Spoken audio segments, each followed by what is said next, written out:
జై శ్రీరామ్ అందరికీ నమస్కారం వెల్కమ్ టు న్యూస్ అఖండ నేను మీ కస్తూరి శ్రీధర్ మిత్రులారా మీకందరికీ సారాయి దొంగ అయినటువంటి కేజ్రీవాల్ గురించి మరొక ఇంపార్టెంట్ అప్డేట్ న్యూస్ అయితే తీసుకొచ్చిన ఇదేంద్రా స్వామి అన్ని కేజ్రీవాల్ న్యూస్ అయినా ఏంది ఈ మాట చెప్తున్నావే ఈ రోజు అని చెప్పి మీరు అనుకుంటారేమో దయచేసి పొరపాటు పడకండి ఎందుకంటే ఢిల్లీలో ఎలక్షన్స్ జరుగుతున్నాయి కదా ప్రచారం వాడి వేడిగా జరుగుతుంది దాని తగ్గట్టే న్యూస్ అప్డేట్లు చాలా వస్తున్నాయి కాబట్టి ప్రతి ఒక్క ఇంపార్టెంట్ న్యూస్ మీకు చేరవేయాలని చెప్పేసి నా ఈ ప్రయత్నం కానీ చెప్పిందే చెప్పాలని కాదు దయచేసి ప్రతి ఒక్కరు కూడా అర్థం చేసుకుంటారని చెప్పేసి నేను కోరుకుంటున్నా ఓకే మనం ఈ కేజ్రీవాల్కి సంబంధించినటువంటి విషయాన్ని తెలుసుకునే ముందు యమునా నది గురించి తెలుసుకోవాలా ఇదేంద్రా స్వామి కేజ్రీవాల్ అంటావు యమునా నది అంటావు ఈ రాజకీయాల్లోకి అనవసరంగా ఈ యమునా నదిని లాగుతున్నారని చెప్పి మీరు అనుకోవచ్చు కానీ మన పవిత్రమైనటువంటి యమునా నదిని కూడా వదలకుండా రాజకీయాలలోకి లాగినటువంటి వ్యక్తే ఈ బొహడా తొహడా అయినటువంటి ఈ అరవింద్ కేజ్రీవాల్ అందుకే మనం ముందుగా యమునా నది గురించి తెలుసుకోవాలా యమునా నది అంటే ఏంది దాని విశిష్టత ఏంది దాని ప్రాముఖ్యత ఏంది అనేది ఒక రెండు ముక్కల్లో మీకు చెప్పే ప్రయత్నం చేస్తా ఉత్తర భారతదేశంలో గంగా నది యొక్క అతి పెద్ద ఉపనదే ఈ యమునా నది 1370 కిలోమీటర్ల పొడవున్న ఈ నది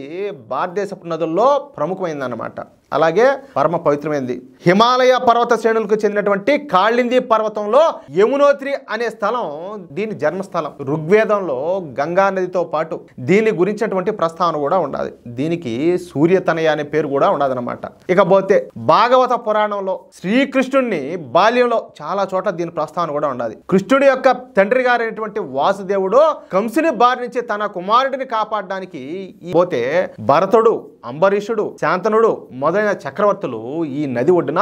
ఎన్నో పుణ్యకార్యాలు నిర్వహించారు అలాగే అగస్త్య మహర్షి కూడా దీని ఒడ్డున పూజాధికారులు నిర్వహించాడని చెప్పేసి హిందూ పురాణాలు తెలియజేస్తాయి అంతటి పరమ పవిత్రమైన మన యమునా నది అన్నమాట కానీ ఈ యమునా నది ఇప్పుడు పూర్తిగా కాలుష్యం బారిన పడింది పూర్తిగా అమోనియాతో నిండిపోయి కలుషితం అయిపోయింది అది కూడా ఢిల్లీ గుండా ప్రవహించే మార్గంలోనే కావడం ఇక్కడ ప్రతి ఒక్కరు కూడా గుర్తుంచుకోవాల్సిన విషయం నేను ఈ మాట ఊరికడంలే మీకు ఎవిడెన్స్తో సహా చెప్తా అంటే హిమాలయాల నుంచి ప్రవహించేటువంటి ఈ యమునా నది హర్యానా మీదుగా ప్రవహిస్తా ఢిల్లీ నగరాన్ని చేరుకొని అక్కడి నుంచి ఉత్తరప్రదేశ్ చేరుకొని ఉత్తరప్రదేశ్లోని ప్రయాగరాజ్ వద్ద గంగా నదిలో కలుస్తుంది దీనినే మనం త్రివేణి సంగమం అని అంటాం అనమాట ఇక్కడే ప్రస్తుతం ఈ మహాకుంభమేళా కూడా జరుగుతుంది సరే మళ్ళీ పాయింట్లోకి వద్దాం ఇప్పుడు అరవింద్ కేజ్రీవాల్ మన యమునా నదిని కూడా తన రాజకీయ అవసరాల కోసం వాడుకుంటున్నాడు ఈ యమునా నది విపరీతంగా కాలుష్యం అయిందని చెప్పేసి మనం ఇంతకుముందే చెప్పుకున్నాం కదా అయితే ఈ యమునా నదిలో అమోనియా శాతం పెరిగిపోవడానికి కారణం హర్యానా ప్రభుత్వం అని హర్యానాలోని బీజేపీ ప్రభుత్వం యమునా నదిలో విషం కలిపి యమునా నదిని కలుషితం చేస్తుందని ఢిల్లీ ప్రజలందరినీ కూడా ఈ యమునా ప్రభుత్వం ఈ హర్యానా ప్రభుత్వం చంపేయాలని చెప్పి చూస్తుందంట పెద్ద ఎత్తున విమర్శలు చేశాడు ఇటోళ్ళు సమాజానికి ప్రమాదం దేశానికి ప్రమాదం లేకపోతే ఇది రెండు రాష్ట్రాల మధ్య గొడవ పెట్టినట్టు కదా చిచ్చు పెట్టినట్టు కదా మనిషైనా కొలాన్ అసలు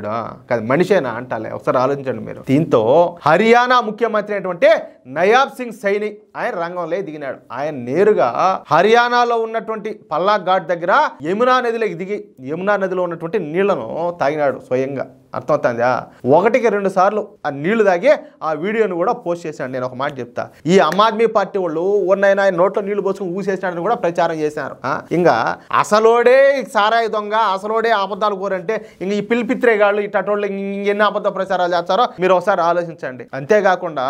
యమునా నది హర్యానాలో ప్రవహిస్తున్నంత దూరం కూడా యమునా నదిలో అమోనియా శాతం కేవలం 5.5 మిల్లీగ్రాములు మాత్రమే ఉంటుంది కానీ ఇదే యమునా నది ఢిల్లీలో ప్రవహించి ఢిల్లీని దాటే సమయంలో ఈ యమునా నది నీటిలో ఏకంగా 56.1% మిల్లీగ్రాముల అమోనియా శాతం అయితే ఉంటుంది అని చెప్పి ఇప్పుడు తేలిపోయింది ఈ విషయాలను పూర్తి ఆధారాలతో సహా సేకరించి ఈ హర్యానా ముఖ్యమంత్రి అయినటువంటి ఈ నయాబ్ సింగ్ సైని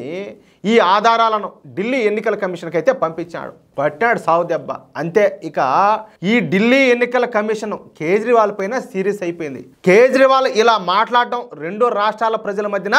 గొడవలు పెట్టడమేనని అసలు విషయం ఎక్కడ గెలిపినారు ఎలా గెలిపినారు ఏం గెలిపినారు ఎవరు గెలిపినారు అన్న విషయాలపైన పూర్తి ఆధారాలు తమకు ఇవ్వాలంట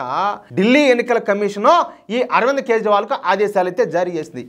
వీడి దగ్గర ఏముండయా నోటుకు వచ్చినట్టు కుయడం తప్పితే వాగడం తప్పితే ఊరికే జనాలను ఇరు రాష్ట్రాల ప్రజలను రెచ్చగొట్టడానికి చెప్తే వీడి దగ్గర ఏముండాయి ఆధారాలు అంటాలే. లేదంటే తప్పనిసరిగా చర్యలు తీసుకుంటామని చెప్పేసి ఈ ఢిల్లీ ఎన్నికల కమిషన్ అయితే స్పష్టం చేసింది. దీంతో అరవింద్ కేజ్రీవాల్ పరిస్థితి ఈ అడకత్తెరలో చిక్కున్నటువంటి పోకచక్కలా తయారైందనమాట. ఇప్పుడు ఏం చేయాలో తెలియని పరిస్థితి అయితే ఏర్పడిపోయింది. ఢిల్లీ ఎన్నికలు మరో 4 రోజుల్లో జరగనున్నాయి. ఈ సమయంలో ఇలా అడ్డంగా ఇరుక్కోవడంతో ఆమ్ ఆద్మీ పార్టీ నాయకులకు తల బొప్పి కట్టాందంట. ఏదంటే అది వాగితే అట్టే ఉంటుంది నాయన. చూచా ఊరికే ఉండరు. ఏదంటే నిందలేస్తా ఉంటే వంగన పెట్టి గుద్దుతారు, మామూలుగా గుద్దరు.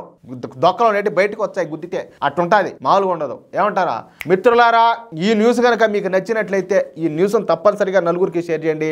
అలాగే ప్రతి ఒక్కరు కూడా మీ యొక్క అమూల్యమైన అభిప్రాయాలను ఖచ్చితంగా కామెంట్ చేయండి. ఇంతవరకు మీరు కనుక మన ఛానల్ను సబ్స్క్రైబ్ చేసుకున్నట్టయితే ప్రతి ఒక్కరు కూడా మన ఛానల్ సబ్స్క్రైబ్ చేసుకోండి. ప్లీజ్ సపోర్ట్ చేయండి. జై శ్రీరామ్.